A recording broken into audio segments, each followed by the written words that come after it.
Welcome back to the MONAH's Museum Native American Cultural Celebration. Tonight we have a very exciting session tonight with a lot of different guests. I'll let them introduce themselves here in a minute. But before I introduce the moderator tonight, I want to just say one thing. Bobby Bridger's with us tonight, and Bobby and I go back a long ways. Back in the early 80s, I went to New York, and I got picked up to go up to Connecticut and meet Chris Sergel, who wrote Black Elk Speaks the play. And there was this guy there that I met, and we became fast and longtime friends. And I just want to say thank you, Bobby, for being a part of our lives. Well, my goodness. You're going to get me crying before we even start. Thank you. I'm not with you, brother. Sorry about that. I have a hairball. I just want to say to everybody out there in Cyberland, we would not be doing a Native American cultural celebration where we introduce the world to incredible people making history today, from actors to astronauts. And that is because of Bobby Bridger. If Bobby Bridger hadn't come into our life, I wouldn't have met JR, I wouldn't know Sam, I wouldn't know the fabulous Dan Wildcat, and now Kevin.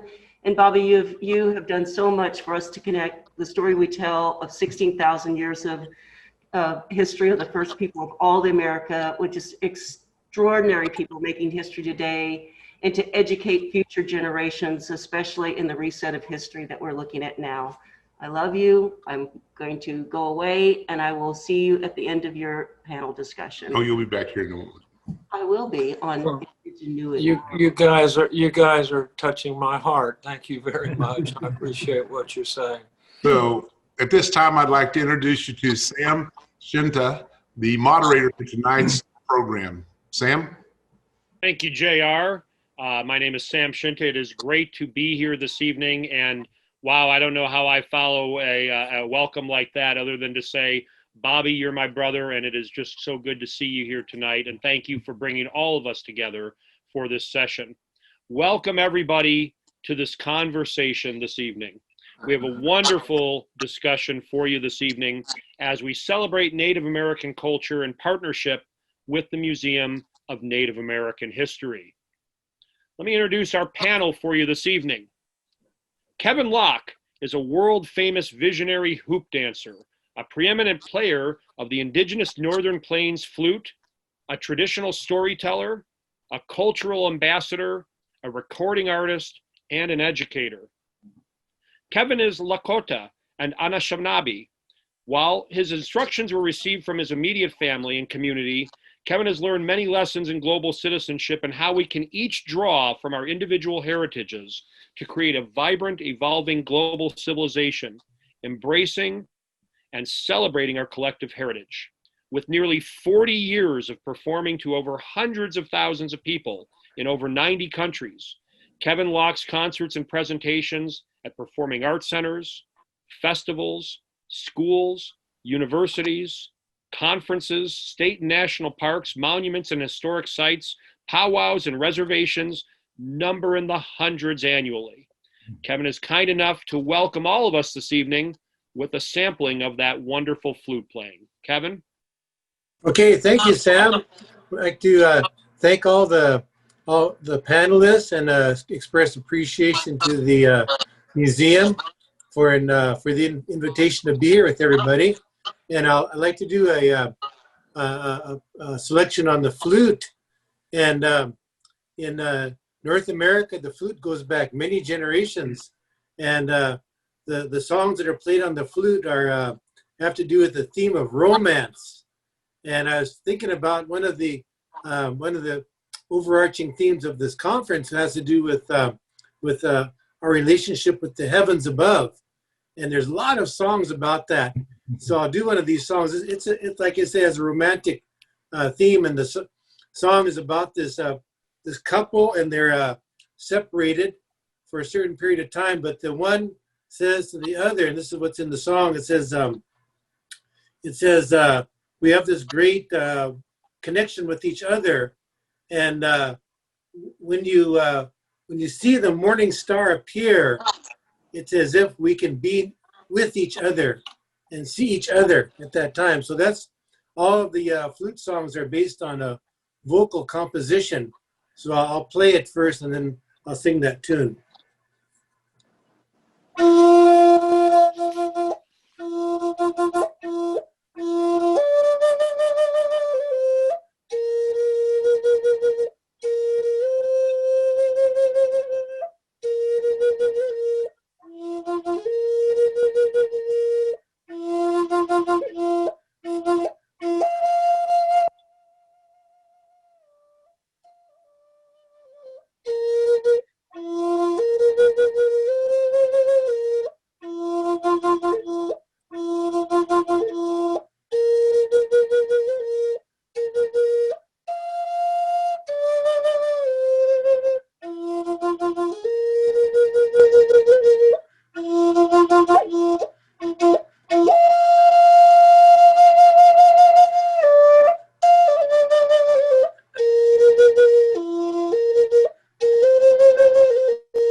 Iyotaya Ukichilakayo Oyankele Waukte Shniye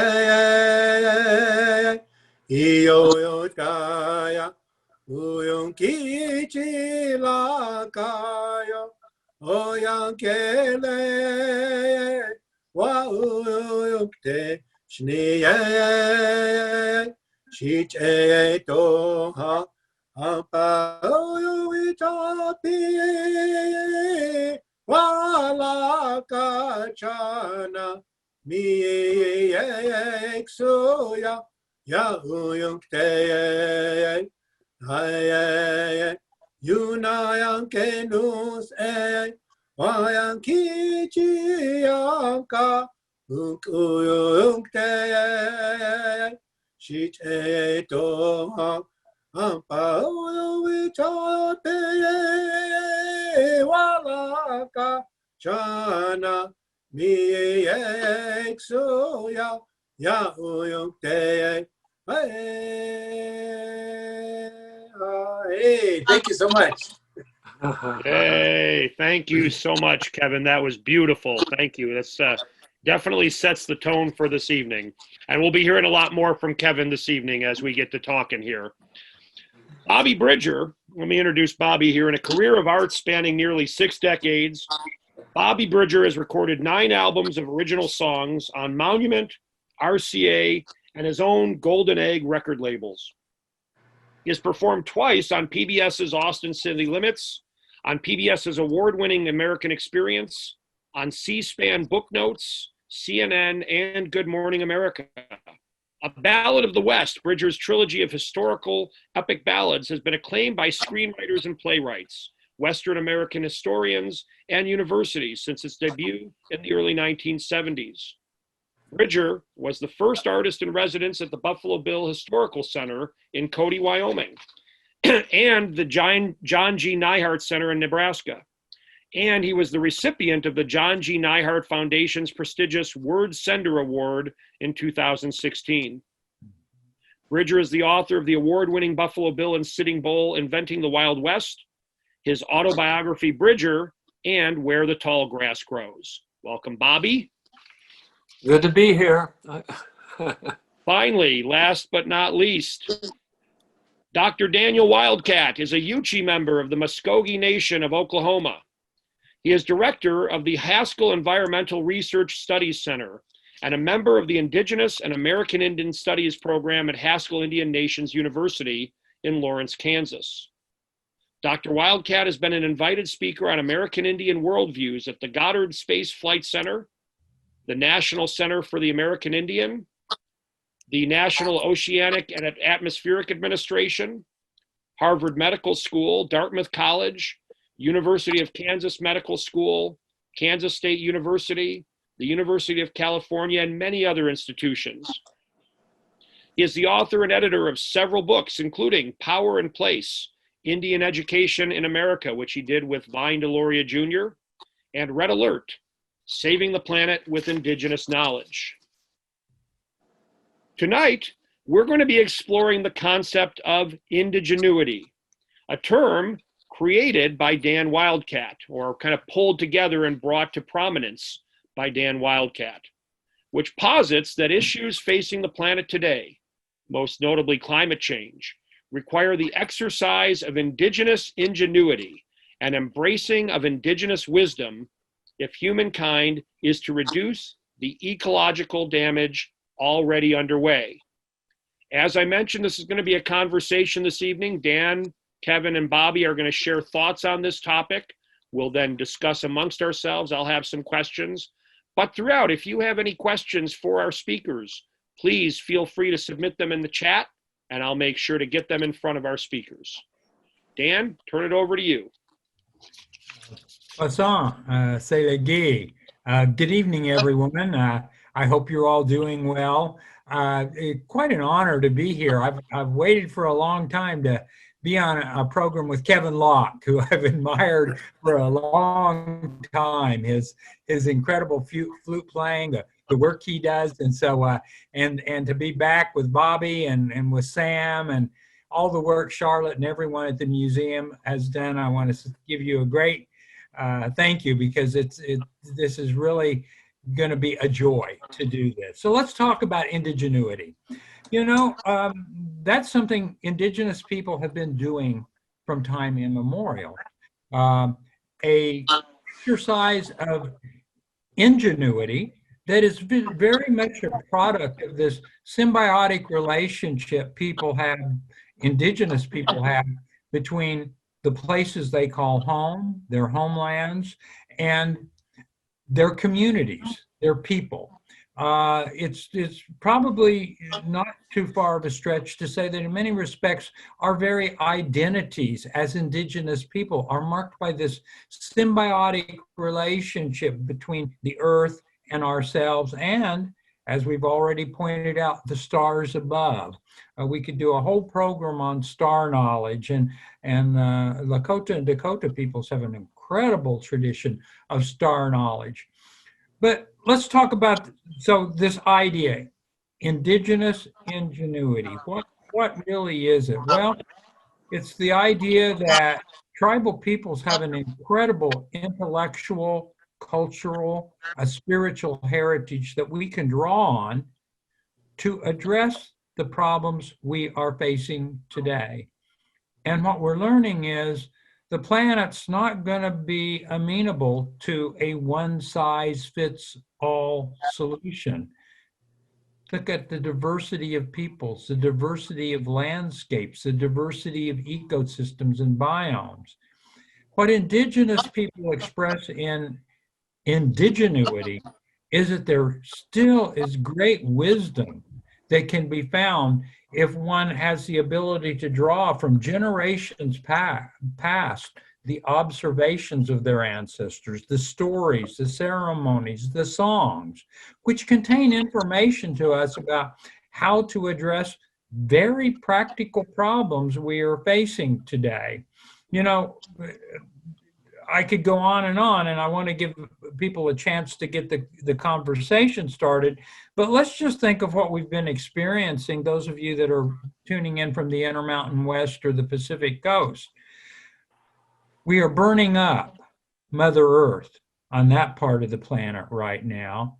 And it's interesting that just in the last, several years, all of a sudden, foresters are beginning to acknowledge that, the best way to not have those fires is to adopt practices the first peoples of those lands had used for hundreds of years.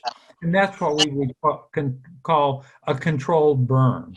So the Yurok people were just featured in a news article. I know the Paiutes have been featured just in the last month, talking about, we had ways of ensuring we wouldn't have those large crown forest fires, those mega fires covering the landscape, because we knew how to control fire and use it to make sure that what foresters call that fuel that ends up on the forest bed did not build up, and become this major combustible fuel with a lightning strike, or an inadvertent spark from a fire or whatever. And so that's indigenous indigenuity. That's one example. Other examples we could think of today that are very relevant, and this is one of my favorite, is, we need a whole program today to re-examine the kinds of dwellings we reside in. I've got a bunch of Pawnee cousins, and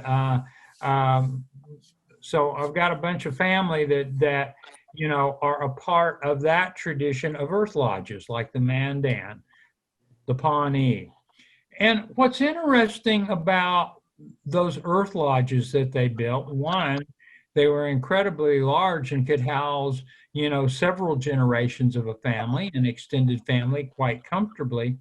But if you live in the middle of the Great Plains and on the northern edge of Tornado Alley, all of a sudden, living in a lodge that is a dome, forms a dome on the Earth's surface, and residing inside that makes a whole lot of sense. It's a lot better than building wood frame, square houses right in the middle of the prairie that become, it always seems like, tornado magnets. We have no documented cases of Pawnee villages or dwellings ever being destroyed by tornadic activity. Why? Well, think about it. The storms just went right over the top and kept on going. That's knowing a place, knowing the climate, knowing the weather, finding the materials right at hand, the earth around you, to build a very sustainable house. We could talk about the way the Pueblos, created adobe and built these beautiful homes and villages. We could talk about the Wichita and the Southern Plains people who lived in these incredible grass lodges. And you think about it, you're out in the middle of a tall grass prairie. What are you going to make a home out of? Well, they exercised indigenous ingenuity. They said, you know what? We can take the willow branches from down by the nearest creek or where there's some water. We can build a frame, and we can pack a tight thatch of this tall grass and build a grass lodge. Some of these were 40, almost 50 feet across. There are some pictures remaining, ethnographic pictures taken by early photographers of meetings in grass lodges where, there are, 30, 40 people inside a grass lodge. Now, why is a grass lodge a good structure in the Southern Plains? Well, think about it.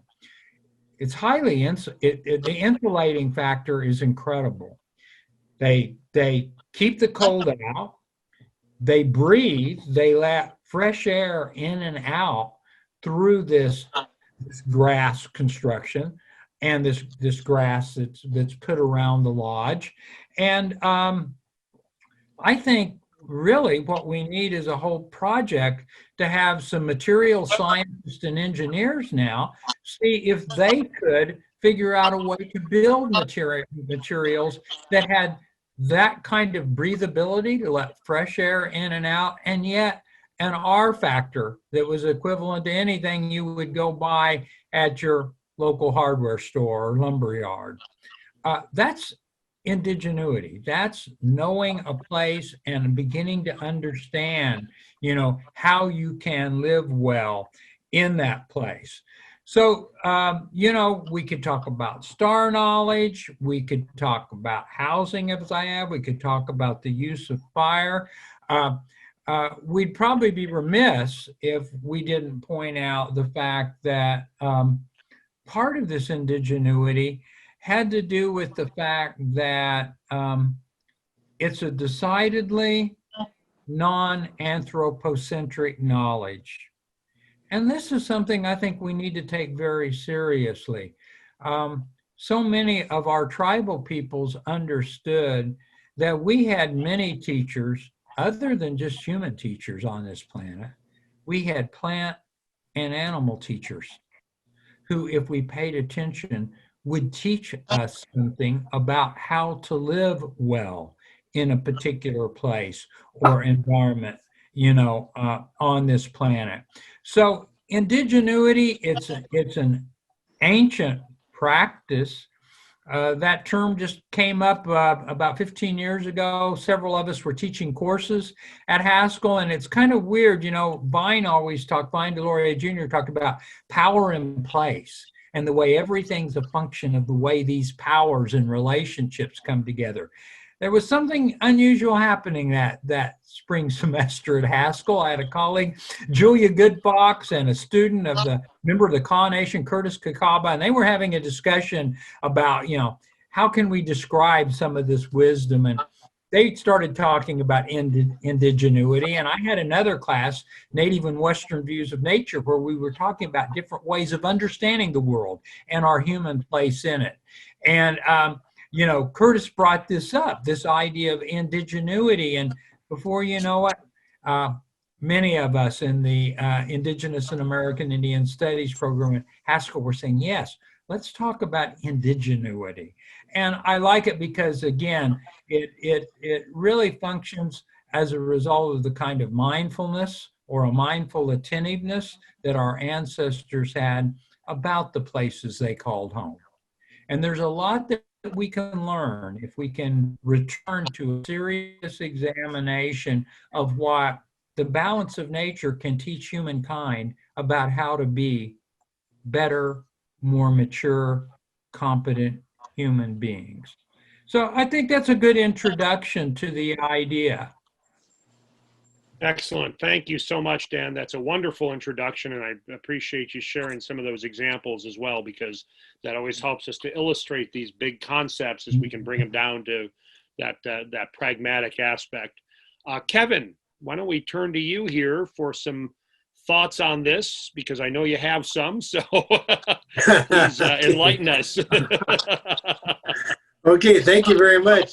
Yeah, that was very fascinating. I was just thinking about these villages and locations, and years ago, I think about 40 years ago, I was in Winfield, Kansas, just kind of downtown Winfield, and this old white guy came over, and he says, "Hey, young fella," he says, Winfield, Kansas has never had a tornado, and it never will. And I said, "Well, how do you know that?" He said, "Well, my grandfather was the one that selected the spot for this location of this town, and he knew the Indian people very, very well, and he knew that they always selected this spot as one of their locations where they would refuges where they would go during the season of tornadic activity." And then he says, "Do you think those people would be coming here for thousands of years if they didn't know that it was safe?" They studied all the atmospheric conditions, all the meteorological conditions. They knew this so well, and they would never put themselves in the path of a place. The land itself will reveal the weather patterns. Anyway, I thought that was pretty good. I was just thinking that an example of indigenuity. But in my little community of Wakpala, even though they've been,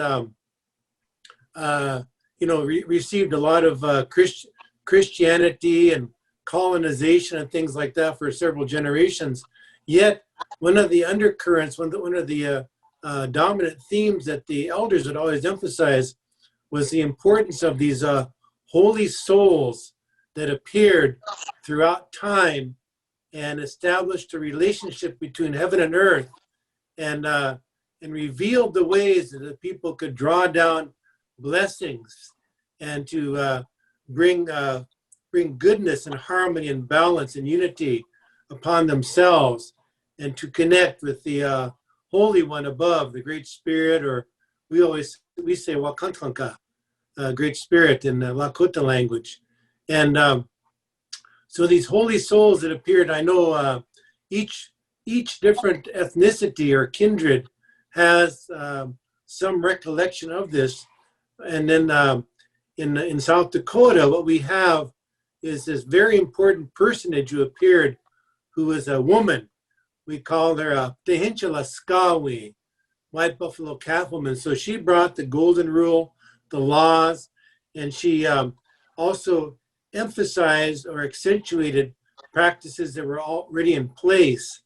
And one of those practices, I think, which is really foundational to this whole theme of indigenuity, is the practice of fasting, the fast, the traditional fast. And this is really such an important law throughout North America. I don't think you can find any place in indigenous North America where this law of fasting was not emphasized. And for most, it was quite a rigorous practice of fasting. Now, it is in all different religions. I know earlier this week, the Judaism observed Yom Kippur, which is the day of, I think it's the Day of Atonement, or it's also observed by fasting. You know, Christians have Lent. There's Ramadan for Islam. But this law of fasting is very important here in North America. And it's also in some places, it's really a rigor. It's like an ordeal. It's almost like a life and death experience. But this is something that people would go through in order to create this relationship, to establish a relationship with the holy worlds above. Because every atom, every molecule in creation has is like, I could say this, it's everything in the world is a physical manifestation of a spiritual reality.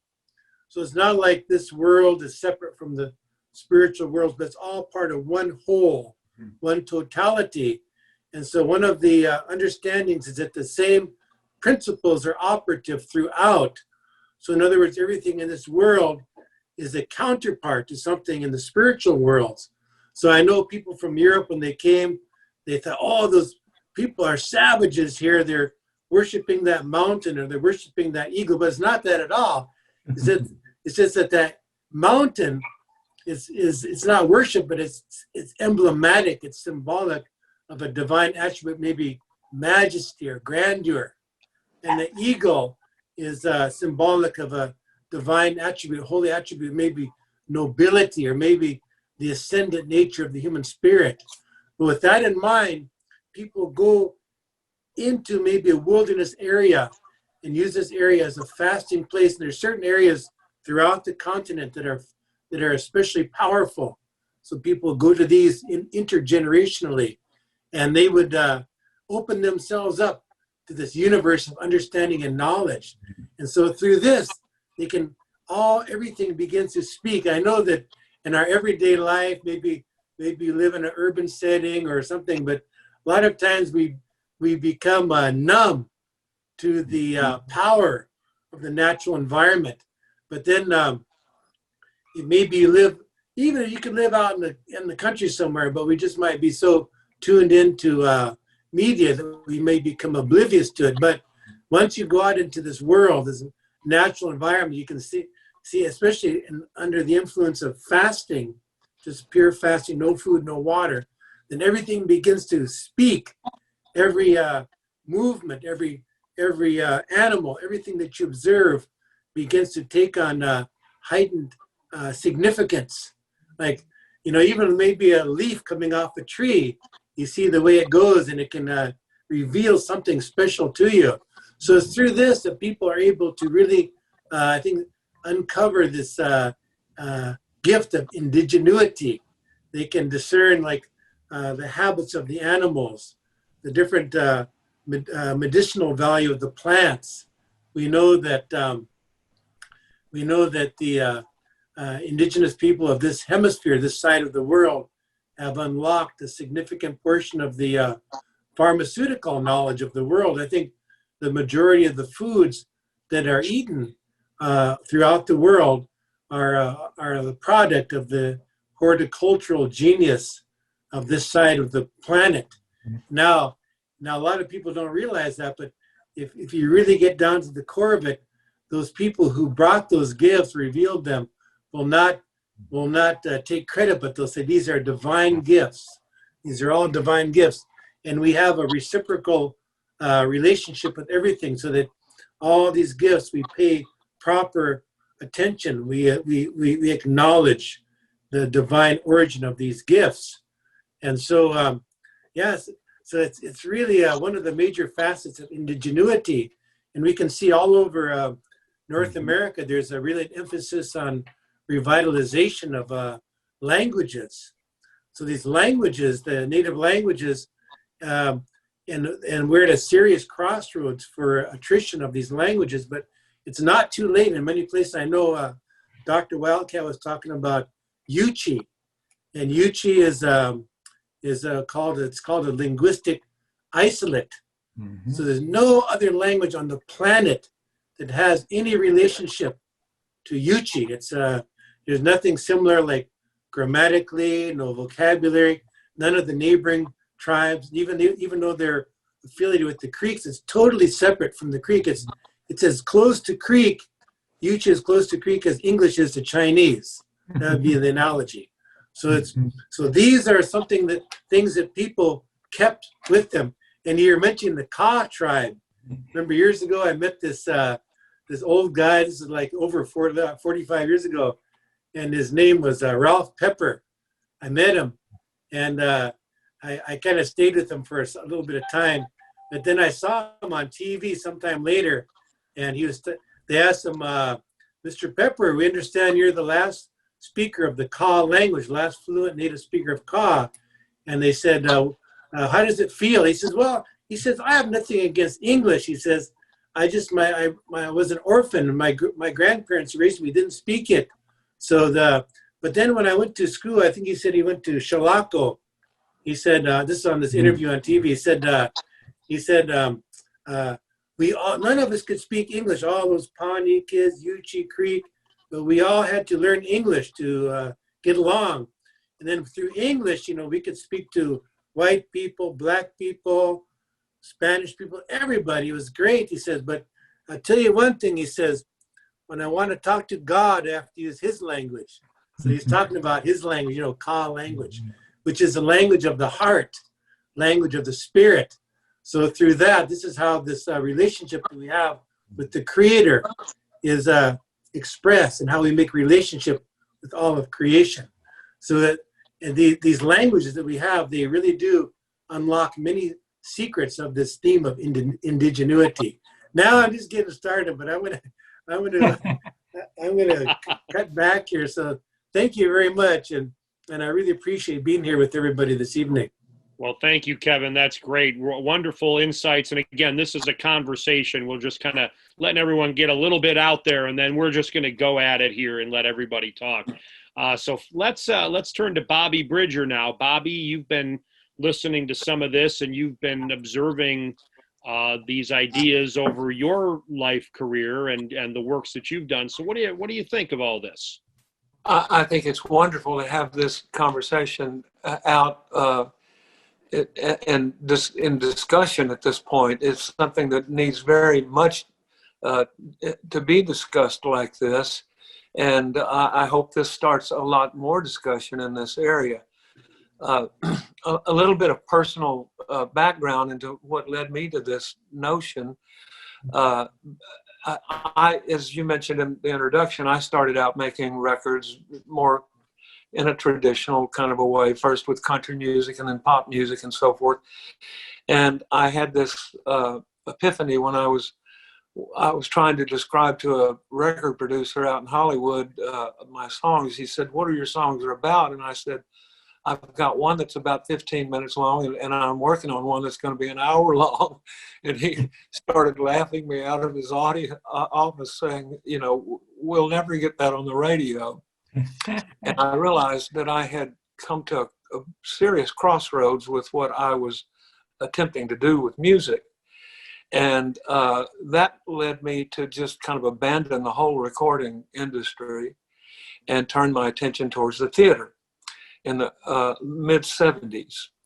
And in 1974, I took my Ballad of the West in 2 parts to a little tiny theater in Austin. And the director said, we'll work on it for 6 months. And I was like flabbergasted, but I went to rehearsals every day for 6 months. And midway along the rehearsal procedure, he said, what kind of costume are you going to wear? And it hit me. I had no costume at all to portray a mountain man. And I also had spent all these years researching the mountain man in order to do an authentic ballad that was historically documented. And I knew I did not want to appear on stage in a bunch of cheap leather with a bunch of bad beadwork and so forth and so forth. So I started doing more research. And that led me, the next thing I knew, I was scraping meat off of coyote fur, making myself a headdress and brain tanning it. And brain tanning is another subject completely different than, and we could go on for hours about that, but it's labor intensive. And it is the way Indians tanned hides when they killed animals and made clothing from them. And the next thing I knew, I was digging deeper into this whole thing of the beads and the designs and everything that went into that shirt. And suddenly it dawned on me that all of the beautiful decorative aspects of Indian costumes had much more to do with pragmatism than they did with decoration. And it occurred to me then that, for example, the fringe shirt that most people identify with Native American people, particularly of the plains and so forth, that shirt, when you finish making it, the fringe is all pretty, and all the rock and roll guys like to do slow motion videos of it and MTV things and so forth. But the fringe is absolutely pragmatic. You're carrying around your sewing machine on your back. You get out and 50 miles from somewhere and you need to break a hole in it, or the seam breaks, you just start pulling fringe off and re-sewing it. It's pragmatic.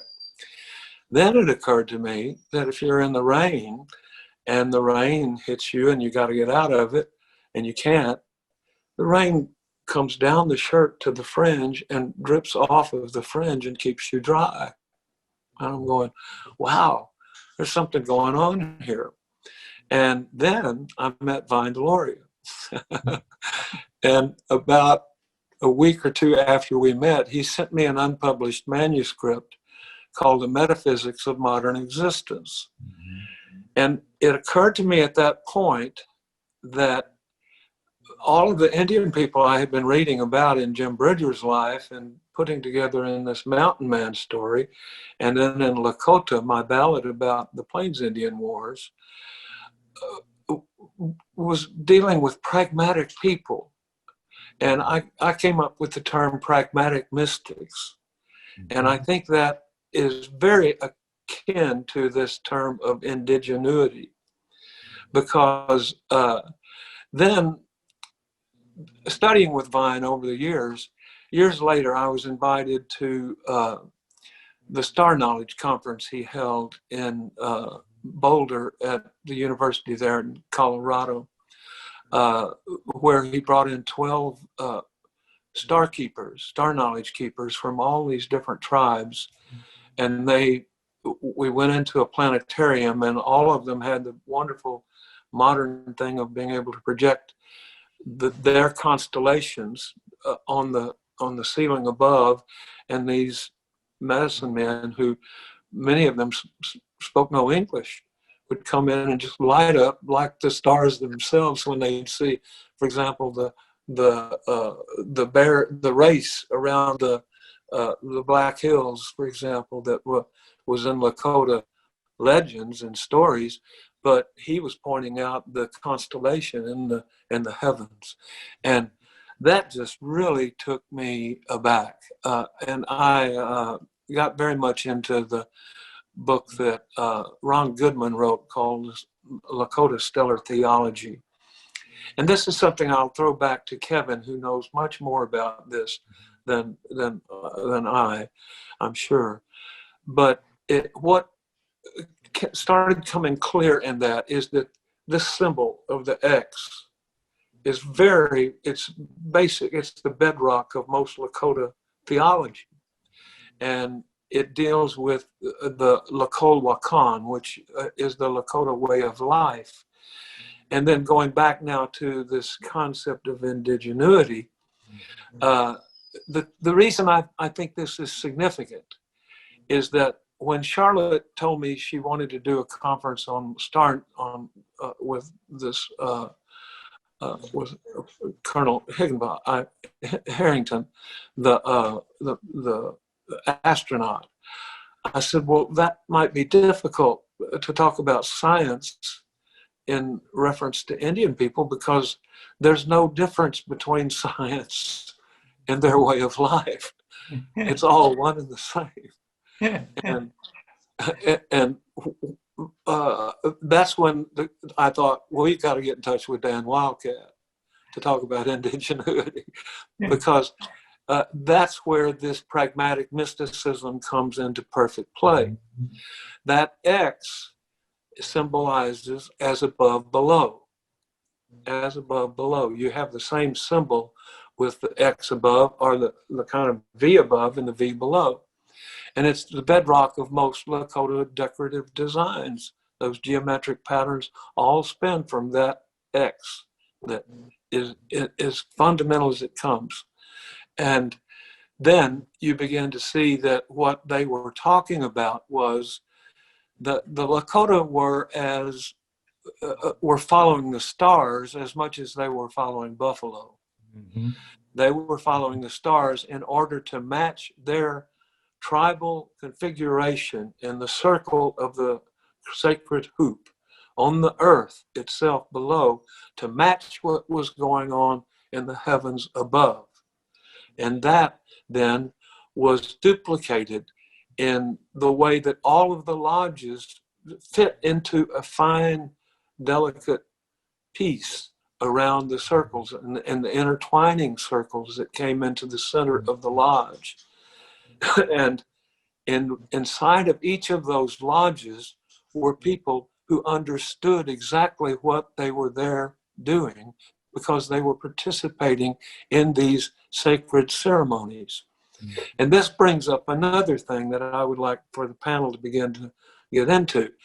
One thing that's central to most indigenous cultures of North and South America is this thing of paying attention to only what your eyes can see, to then interpret the way your life is to be lived, basically.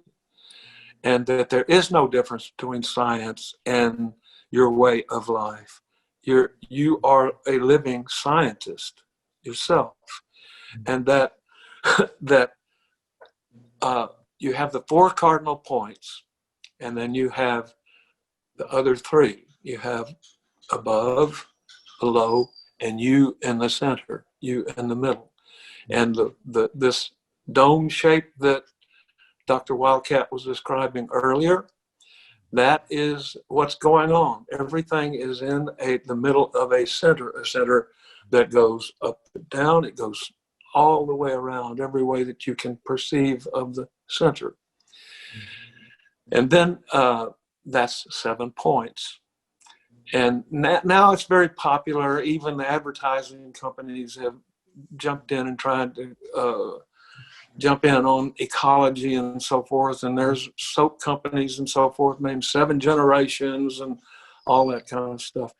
Vine didn't explain 7 generations in a linear sense, as most people, even I've heard a lot of Indian people describe it this way these days, that before we make a decision, we have to consider 7 generations in the future.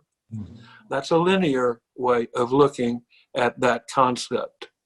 Vine instead looked at it a completely different way, that it's 7 generations, but it's 3 generations in your ancestors, in your past. It's 3 generations in the future, and it's you in the middle. So again, you have the 7. And so what I would like to see us begin to discuss is the way that pragmatism, because when you understand that circular concept, you're in the perfect situation to, and I wish Vine was still with us here now, because he would be the one to talk about this, because it's a perfect setting to begin to explore quantum physics. And that's what most Indian people have been exploring ever since they've been here, with that basic concept. And that's what I would like to get us talking about right now in reference to this, that there is no difference between, in Western religion and Western science, there is that big line in between. That's what they're all arguing about right now that's causing all the trouble. And that's where the two come together and clash. In indigenous cultures, they came together and blossomed. And there was no difference. That's what I want to talk about. Well, thank you, Bobby. Yeah, that was, we got a lot to chew on here. And I love your framing of pragmatics and science. Before we get into the conversation, I'm gonna embarrass somebody who I saw join the Zoom call here with us as an audience member, because he was the former executive director of the American Indian Science and Engineering Society, as well as the American Indian Graduate Center. We've got Norbert Hill Jr. On the Zoom call with us today as well. Yay. So talk about somebody who, this really hits home with. So hello, Norbert. I can't see you on video right now, but I just wanted to recognize you out there, and thank you so much for joining us here tonight. But let's unpack what Bobby was posing for us here. What do we think of this concept? Well, I think, just an initial reflection on what Bobby's presented so eloquently is, I think it's true that one of the things that when you start examining and thinking deeply about the cosmos, our place in it, and then what our ancestors knew about this vast creation, it seems to me that there are a couple things that are really advantageous and practical for us to think about. And that's the first one, is to disabuse ourselves of this notion that somehow we are the center of the universe. If I was going to say there was one idea that almost universally is rejected by indigenous peoples, at least those that I've met on the planet. I haven't met them all, but it's a generalization. It's that their worldviews tend to be decidedly non-anthropocentric. We look at ourselves as one kind of person among many persons, the star persons, the plant persons, the animal persons. And in fact, in a lot of our stories, we see, ourselves coming from the stars and returning to the stars. That's kind of an interesting metaphysics too, if you think about it, isn't it? And it starts to align with what modern science says, about life and creation and this planet and our sun. So I think that there's a lot here to really dig into. And I think it's important to realize that all of these things that get people all wound up and tied up into knots about religion versus science, you're so right. In most indigenous worldviews, we're in the sacred, and that sacred is the natural world we're a part of. The notion that we would think of those two things as separate makes absolutely no sense. No, we are, and you mentioned that kind of notion of the seven, the seven directions, and I know Kevin could talk a lot about this in his tribal traditions, but this idea that each of us is sort of at the center of the universe as far as we are to experience it, but we don't think the world revolves around us. We see ourselves as members of as it were many constellations. We're all star people. In a sense, I think Vine used to really like this notion, ultimately, we're all star people. And that maybe what Lakota, astronomers teach us is that we learn a lot about ourselves by looking out there. Maybe that's why we're still so fascinated with space, with stars, with that travel. What I find interesting is in our traditions, we could make travel journeys to the stars. We could make great travels through the cosmos, but we were sitting on the ground when we did it. And that is something to think about. A lot of people have talked about this. Carl Jung was fascinated with this feature of indigenous metaphysics. But you're right, it really is a way of opening up our minds to disabuse ourselves of a lot of prejudices that I think have not served humankind well, that somehow we humans are at a war with nature. It's our job to control nature, that somehow we live among resources, as opposed to, in our traditions, we live among relatives.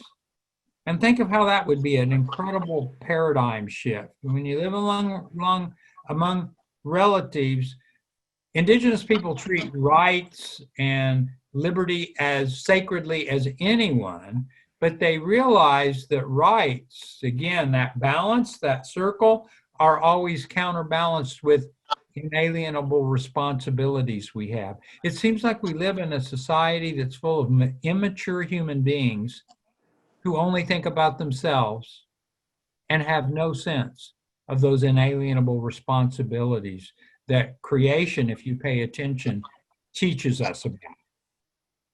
Mm-hmm.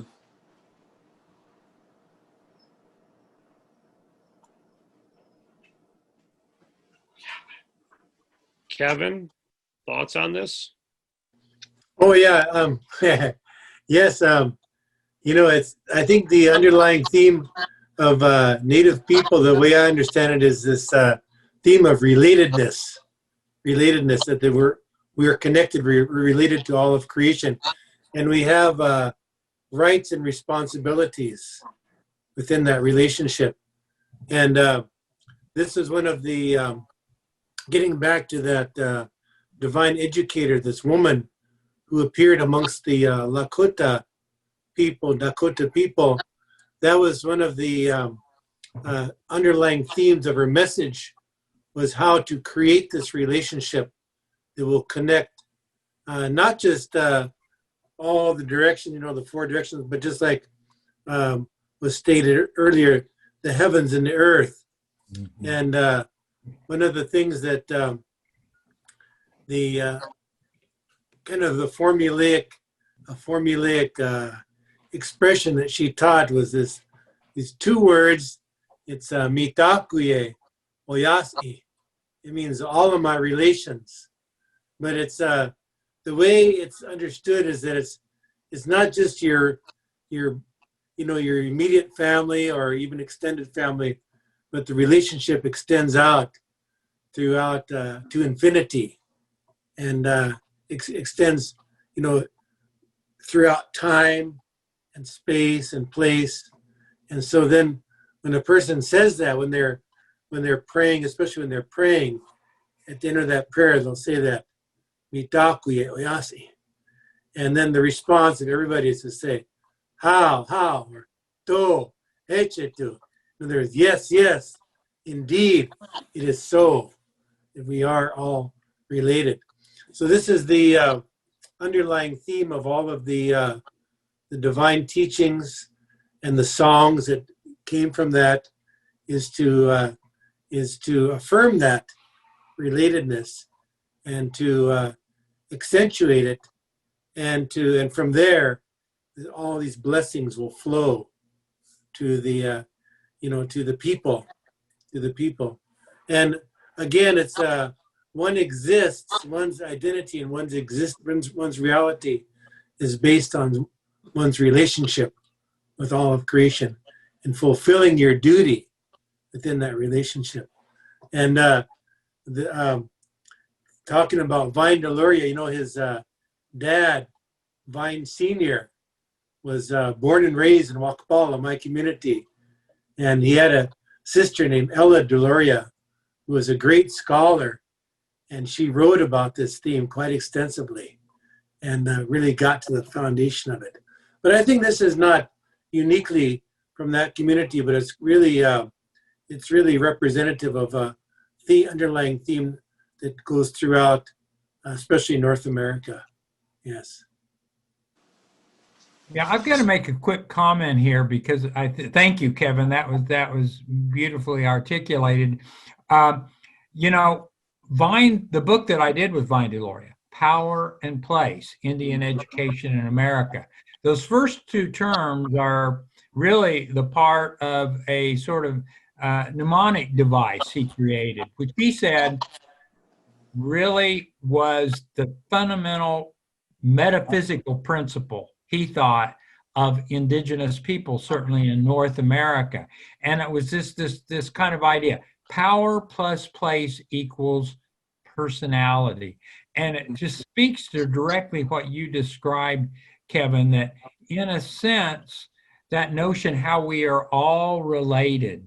Think of what that means in terms of an awareness of processes and relationships. And what I like about it most is that it emphasizes the fact that each of us is unique. We're each inhabit a different space and place in this cosmos. And by virtue of that, we each know something that someone else doesn't know. Because what we see, right, Bobby, is what they can't see because they're not sitting or standing where we are. And I like this because in a way it reaffirms something else I've heard. And that is the way that so much of what we've lost in our society is a sense of civility, a sense of humility. And I think what indigenous wisdom promotes is none of us know it all. In fact, the people we're most suspicious of are those who act like they know it all because we know better. We can't know it all, but we can know a little more. We can have a little better understanding if we pay attention and listen to what each of us could tell us, share with us about how to be a more mature and competent human being. Really well said there, Dan. Thank you so much for that. I think that really hits an important point.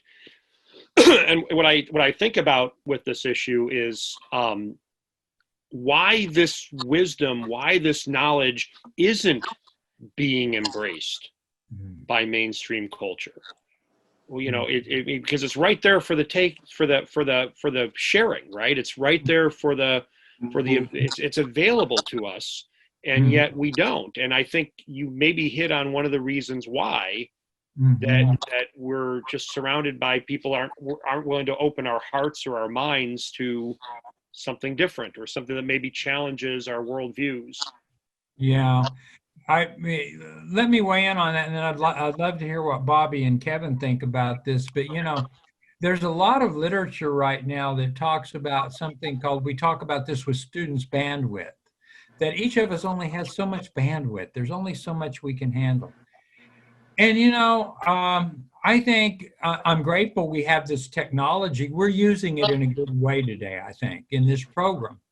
But if you look at what the majority of this technology is targeted at, the perpetuation of this incredible commodity consumer culture, this kind of, you know, look at things that make you feel good or allow you to escape the world.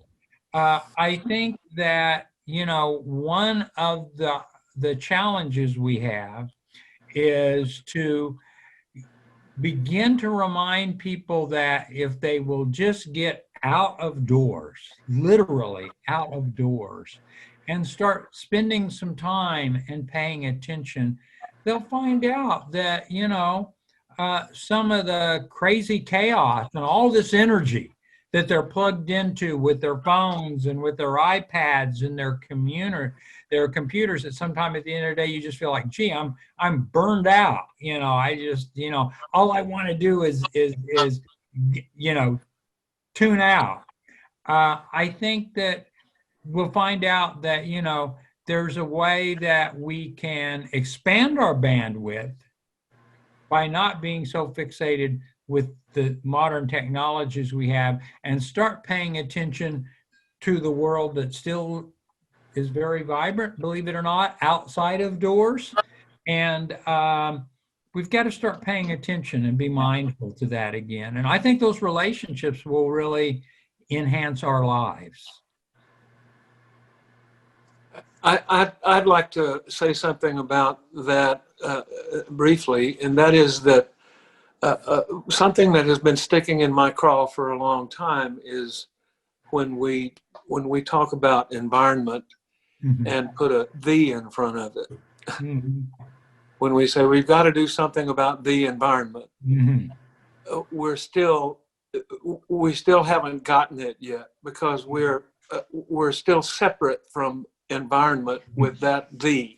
That little 3-letter word keeps us separate from thinking the way we're talking about here today, because it's very important to take that out and begin to realize. And another thing, people are talking about, we've got to save the earth. Well, I submit that as soon as this virus hit, all of the hot spots in China and in Middle East and so forth, the skies started clearing up above as soon as people were locked in and the airplanes quit flying and so forth and so forth. And I think that what has been presented to us in an odd kind of way, but if you think about it, it's probably in a pragmatic way, with the pandemic that we're facing right now, is a window for us to re-examine exactly what you're talking about as a people, not just as Brits or Germans or Chinese or whomever, but as a collective global humanity, thinking about just what you're talking about. When Matakwiyasi is said, it's infinite. It's talking about connections with, the little ants that are having combat somewhere with foes or something. It's talking about people in South America who are trying to save the rainforest. It's talking about all the critters that we can come up with. And there are concepts now of talking about creating safe zones around the world where we visit with the tools that we're using today to have this conversation, so that humans stay out and we give the environment a chance to heal and mend and so forth. And I do believe that the earth is going to, as the Lakota always said, only the earth lasts. And I think that we need to begin to take that at heart. And if you look at it, I can't remember the name of the scientist who coined the phrase, the Gaia hypothesis, back in the late 60s, but it gave birth to the term ecology and all these other buzz-off words, spin-off words that came from it. But if you think about that, Western science, it took them to the 1960s to begin to make a overview remark that the whole planet is a connected, breathing organism. And I know why Dan is laughing, is because what we've been talking about is about how this has been going on for thousands of years here in the Americas and in Australia and other, and it's as Kevin alluded to, it's something that all of the Western people have in their background too. It's just back there, and we keep going, you don't need to talk about that. And it's time we begin to talk about it, because that's what the pandemic is all about. We're entering into a portal the worldview is going to have to change in order for us to survive. Mhm. And we're going to have to do a lot of things we're talking about today in order to get there. Yeah. Yeah. You know, that the reason I'm laughing, and you're right, Bobby, is because, you know, it always boggles my mind when modern scientists, and I work with a lot of them and admire a lot of them. We've had some, you know, as a part of this program, indigenous scientists. Mhm. But it always strikes me as odd when, you know, someone like James Lovelock writes the Gaia That's hypothesis. the guy. Yeah. And all of a sudden he is hailed as, this is genius. How? What a mind. And I'm going like, so this is new to whom? I mean, our people understood the planet as a living being from Yes. time immemorial, you Yes. know. And so I'm going like, so okay. And then, you know, again, the physicist, a great physicist, the Web of Life. Someone help me. I'm blocking on his name. I'm embarrassed. Fritjof Capra Yes. wrote a series of books, and I think he's got several editions now. And I love his work. I hope he's watching this program. I'm going to give a shout out to Fritjof Capra if he's watching. But I always find it a little bit annoying that people go, oh, this is such a sophisticated view. These complex relations and everything is living and it's dynamic and it's about processes. And I'm going like, yeah, what's new about that? We've understood that from time immemorial. So I think this is one of the reasons why Vine was so attracted so many readers. Yes. He addressed these kinds of things in ways that the general public could say, you know what? He's really right. He's making a good point. Yeah. Well, the first time I read Fritjof Capra, the thought that popped into my head was, you know, we've got this thing backwards. We shouldn't be collecting money all over the country to send Indians to study in white men's schools. We should be sending money to white kids' scholarships to study with Indian medicine men. Well, and Dan, you know, don't sell yourself short. You've done a service as well, kind of reconnecting some of that. You and your Red Alert tell the wonderful story of the Menominee tribe in Wisconsin, and this whole idea that forest stewardship is considered this 20th century invention, and the Menominee have been doing it for how long, right? And perfecting it. And so so it goes to a very, we don't even have to look at the cosmological or bigger picture. You can bring it down to that pragmatic root again. Kevin, let me pose this question to you. This came through the chat here. Sorry. Oh, I was just going to pose this question to Kevin here because it came in the chat, and I think it touched on a little bit of what he was talking about before. This person chatted in. Can you talk about how fewer people have tangible life-way relationships to the places in which they live in the 21st century? So why have we become so disconnected from place? Do you have any sense? I don't really know. I really don't know. It is a frightening trend, and you know, I think one of the things that's occurring right now with the pandemic is it's like almost like a collective point of reflection. I was talking about this law of fasting. Of course, we're not fasting, but in a way, we are going through this collective process in which, even though people are kicking and screaming about it, we can't help but become more reflective, to ponder and think more deeply about many things. And I think this is one of the things that we're being forced to do, is to realize our relationship with our, we were saying the environment. You know, Lakota people linguistically, we don't use the word Mother Earth. We say Unchimaka, Grandmother Earth. Grandmother is more honorific. I mean, it's you could say Mother Earth, but it's more respectful. to refer to the earth as the grandmother, the matrix, the foundation of all of creation. So we can't help, even though, you know, people are ingrained to not think this way, but we're being forced, you know, through all these horrendous events that are going on all around us, to re-examine this relationship that we have with creation. And I think it's, you know, just like Dr. Wildcat and Bobby were saying, is that we can do this in an incremental way, gradually, as we become more aware of how our actions are affecting our, you know, our surrounding environment. So it's the reciprocity. It's the exact same thing that these divine souls I was talking about earlier, who've appeared all over the world, here in North America, taught, was this give and take relationship. We have to, you know, all the abundant gifts that we receive, we give thanks for all of this. We offer up prayers. We can, of course, say our prayers. We can sing our prayers.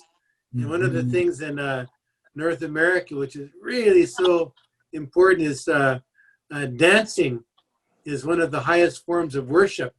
You'll see everywhere you go that wherever you are, they have those different dances. Like maybe in the Southeast, they have the green corn dance, or maybe in the prairies, we have sun dance, and all over it's different. But so that I mentioned 3, but there's 4 ways of prayer, because none of those count. But the only prayer that really matters is you have to live your prayer.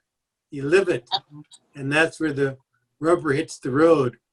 And that living of the prayer is to become mindful and to become responsive to this beautiful relationship that we have with all of creation.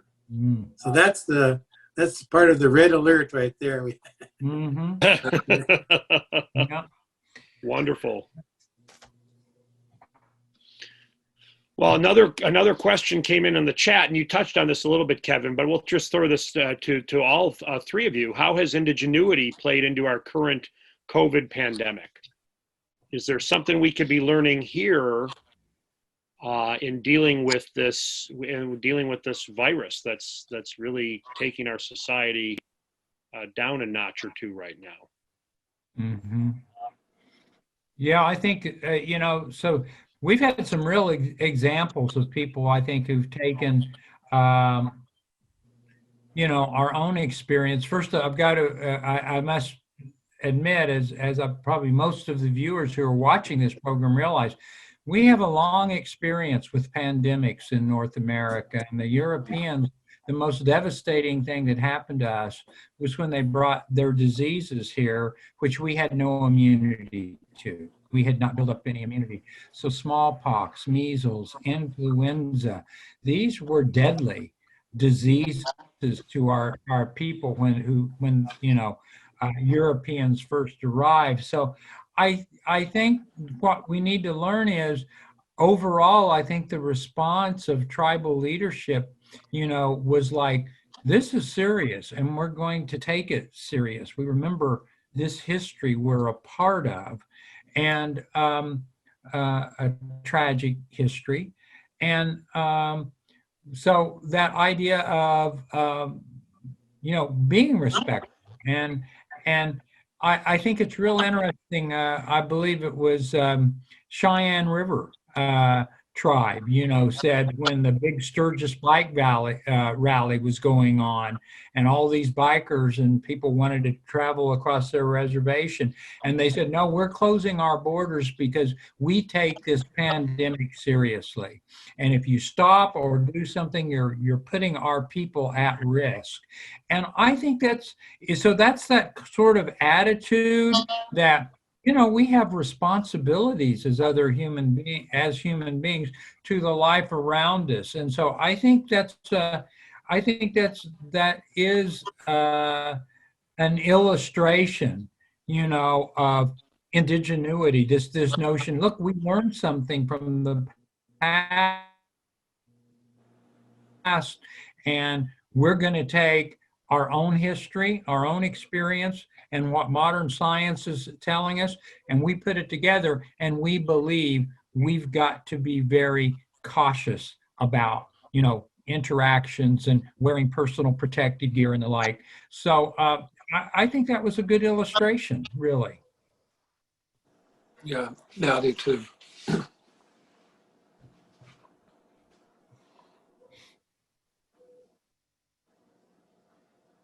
I'm sorry, I had muted myself. I know that several of the viewers, some of the participants here today, certainly speaking for myself here as well, how can those of us of European descent be more respectful and intentional about learning more about indigenous cultures?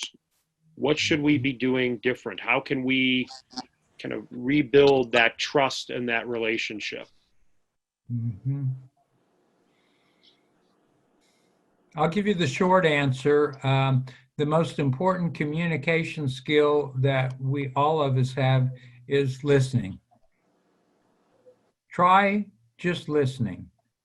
Build a relationship. Don't think you need to storm in something and tell everyone, hey, I'm here to learn, all about you and everything. And build some relationships. Find those peoples, those places where these kinds of discussions are going on, and build some relationships. I think there's always you can find. I'll be honest. You can find that sometimes, people can be standoffish because we've had a lot of reason now to be suspicious of people who say, hey, we're here to help. We just want to help you. We want to, learn from you. Well, do you really? Or do you want to take something from us and just run off? And I think that would be my advice. Be respectful, build some relationships, and listen. And I think you're beginning to see these kinds of discussions happen in other places. And so find those places where those discussions are going. It might be for the time being virtually, but I think you can, once you start paying attention, you'll start to kind of figure out, what's good, what isn't, what's legitimate, what isn't. But that would be my advice. I can Dan, it's there we go. Okay. By Vine Deloria. Yeah, the one and only. We talk, you listen. I can underscore that from a European perspective myself. Before I met Vine, I already had established a number of very positive relationships in Indian country myself on my own.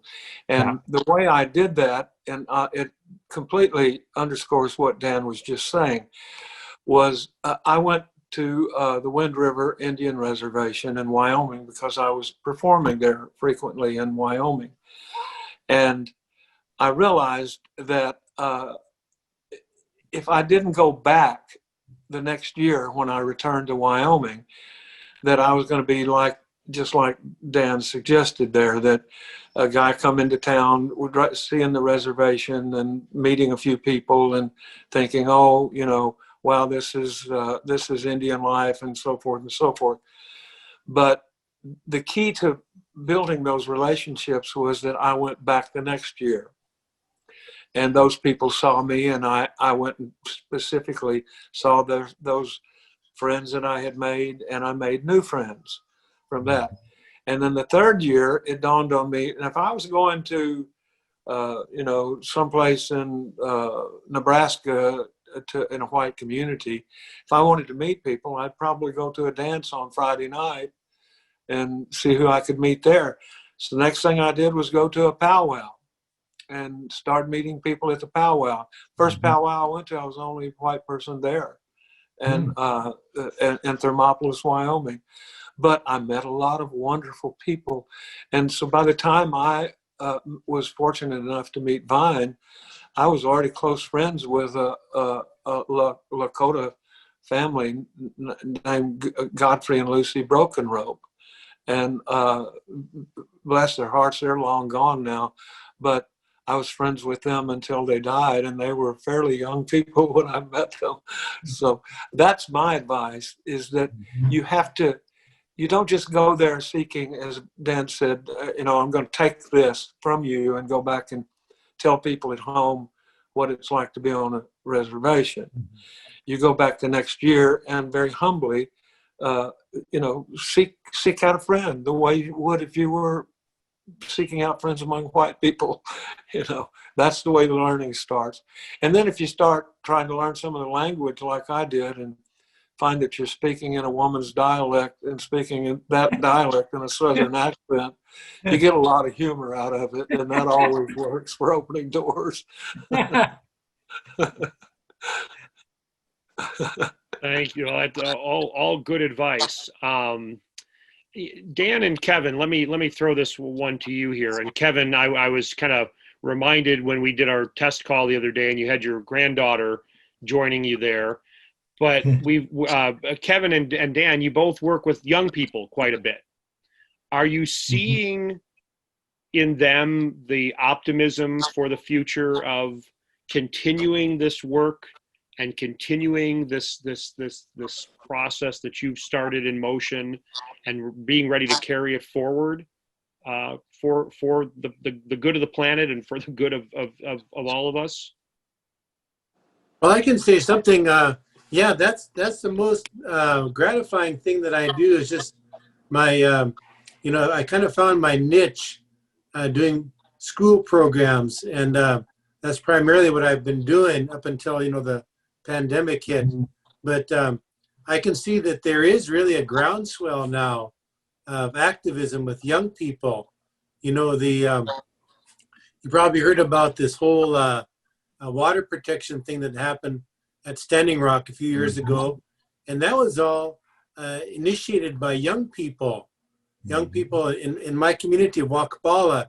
It started out, we decided, well, I didn't decide, it was the kids themselves that organized a run. They run from Wakapala and then across the Missouri River over to the neighboring town of Mobridge. It's about 12 miles. And I jumped in and ran that distance, but it was a symbolic act to just to affirm and restate that connection, that relationship that we have with the river. We call it Minnesota, the Missouri River. And so that kind of just that just was the impetus or the seed that was planted that grew into this whole water protection movement. And now, just about a week ago, the kids in Wakapala got together and did a run up to the tribal headquarters in Fort Yates. It's about 45 miles, and just to bring awareness of the need to really stand up for the especially the elders in the face of the pandemic, that the tribe really has to take action. So it's just like the young people are the conscience of the people, and the same thing is happening with regard to the language and culture. We can see these young warriors emerging. So it's just a wonderful movement. Of course, it's not widespread yet, but it's like the beginning of spring. The beginning of spring, even though we're going into fall now, but it's the beginning of spring. It's a turbulent time. We can see that, but then you have to look really closely to see these little sprouts coming out of the ground.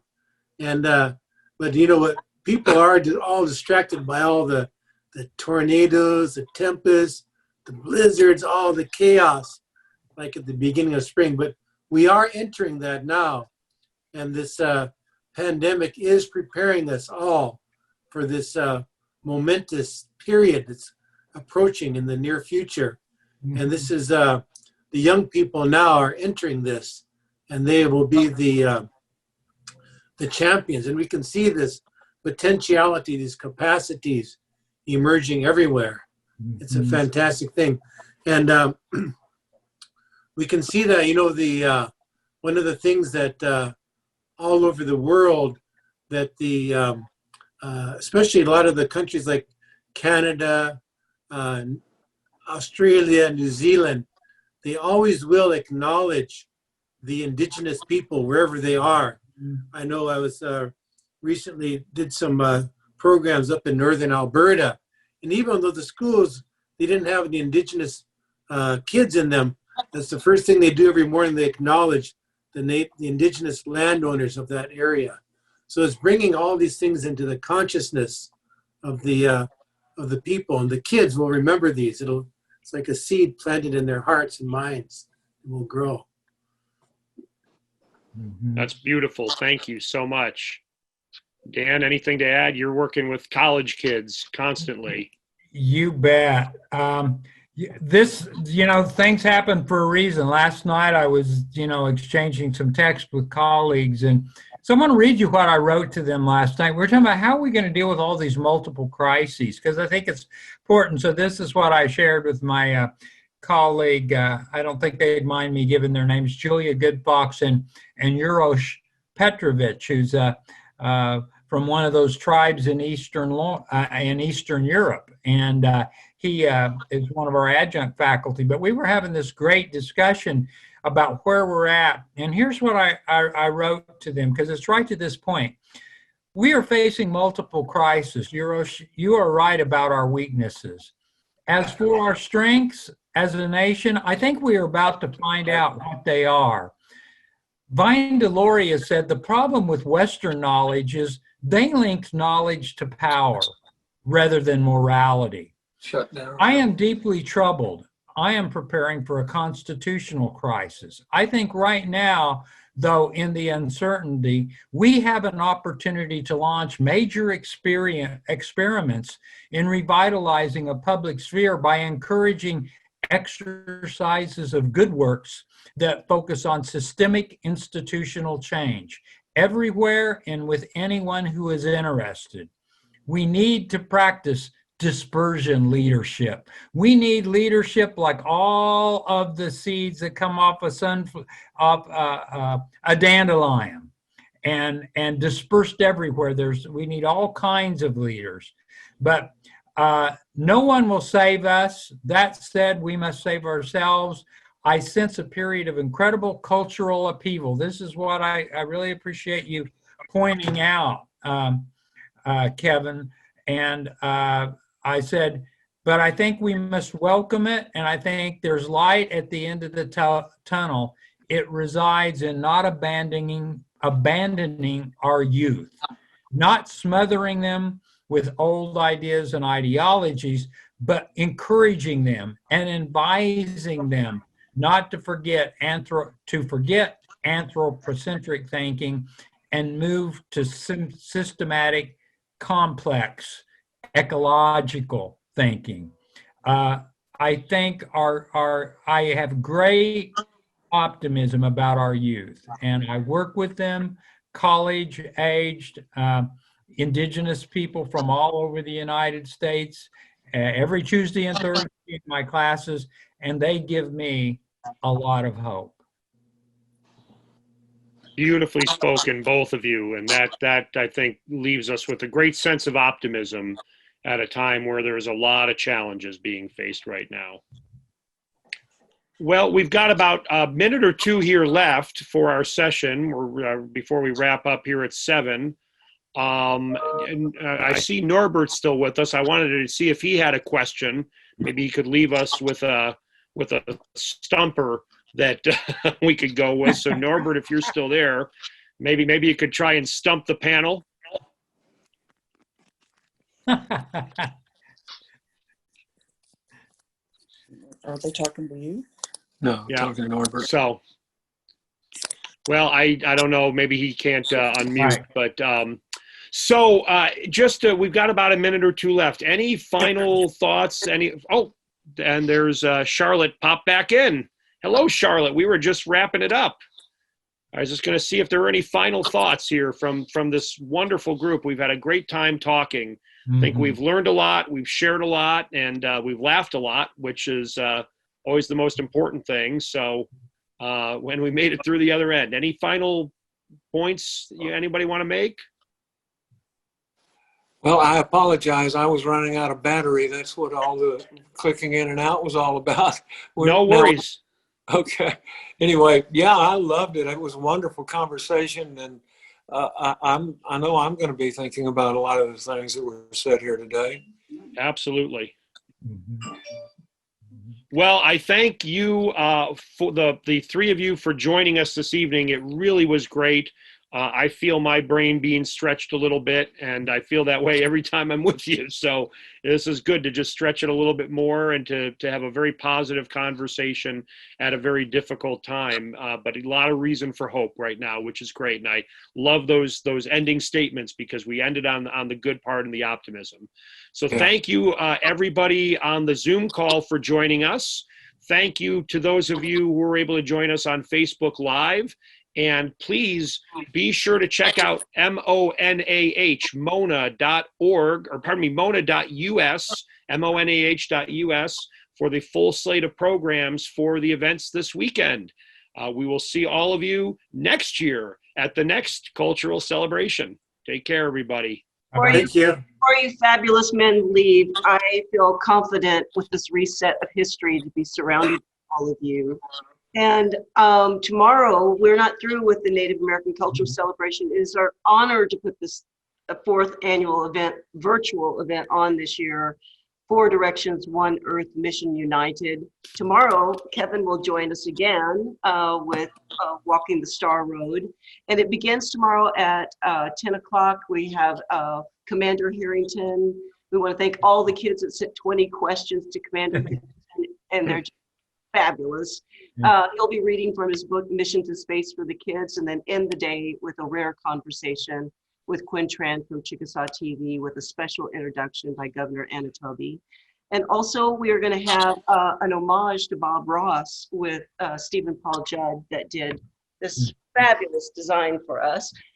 So you won't want to miss that. And we'll also introduce you to the incredible Native American woman trailblazer, Mary Golda Ross, one of the first women rocket scientists, will be on our schedule tomorrow.